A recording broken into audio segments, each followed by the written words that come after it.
Hi, I'm Lanny, and this is Preserving Today. So if you're wondering what to do with your tart pie cherries, I have good news for you. There's a lot of things you can do with your tart pie cherries. Tart cherries make a great pie filling, of course. I always put my cherries into a Ziploc bag and throw them in the freezer. I don't process my cherries in the heat of the summer. I wait until the fall or winter. The reason being, these cooked recipes are going to break the cell structure of the fruit and release the juices anyway. That's the same thing what freezing your fruit is going to do. So it doesn't matter if it's frozen, it's not going to affect the texture of your final product at all. Actually, it makes it easier because breaking the cell structure and releasing the juices means that you could put these into a colander when you're thawing them, collecting the juice in the bottom and leaving you able to measure the juice separately than the whole fruit for a recipe.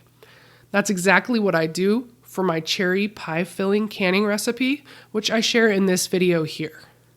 With that cherry pie filling, there is an excess of the cherry juice. So what I do with my extra cherry juice is make cherry syrup. This is a way of preserving your cherry juice without having to use your freezer. Here I have a little over a quart of my cherry juice left, and I'm going to add 2 cups of granulated cane sugar. Now, a heavy syrup or a simple syrup would have equal parts sugar and liquid. That means for a quart of liquid, you would add a quart or 4 cups of sugar. And that's just too sweet for what I want to use this for. The sugar would thicken the syrup. I'm sacrificing texture in order to keep it from being too sweet, and that's fine with me. After dissolving that sugar in, I just let this come to a boil and let it boil for quite a while. I keep checking back until I see it thickening. Again, it's not thick. It will thicken slightly more after it cools, but you can see that it's thicker than the juice originally was, and it's reduced some in volume. And what I usually use this cherry syrup for is flavoring my June kombucha.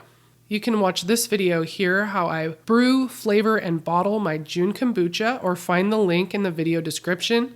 This cherry syrup will last in the fridge for a year or more. Here's what it looks like after it's been in the fridge for a couple weeks. And here's what it looks like after it's been in the fridge for over a year. You'll notice that sugar or honey, it starts to crystallize. And that's no problem. All you have to do is melt it or dissolve it. This recipe is just as easy to use with honey. You don't have to use the cane sugar if you don't want to. It'll turn out just as well. Another way to use the leftover cherry juice from your tart cherries is to make cherry gummies. Gelatin fruit gummies are super easy to make, delicious, and everyone loves them. I think they're best with only 2 ingredients: grass-fed beef gelatin and real fruit juice. I like these tart, so I don't add any sweetener at all. All I do is bloom the gelatin in the juice, bring it to a simmer and turn it off until it's completely dissolved but never boiled.